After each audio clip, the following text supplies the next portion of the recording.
Welcome to mama's kitchen. खूप दिवसानंतर video टाकत आहे.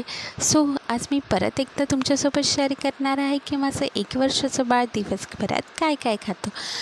तसं डेलीचं रुटीन आहे. तो उठल्या उठल्या एक बनाना खातो.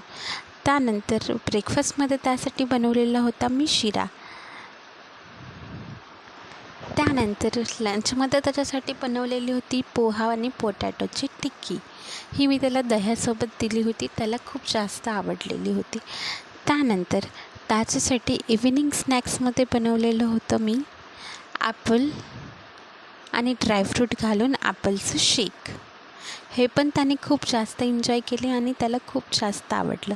ह्याची रेसिपी जर तुम्हाला पाहिजे असेल तर मी माझ्या यूट्यूब चॅनलवर अपलोड केलेली आहे. त्यानंतर त्याचं रात्रीचं डिनर सिंपल असं वरण भात. यामध्ये थोडं तूप टाकलेलं आहे. Thank you for watching.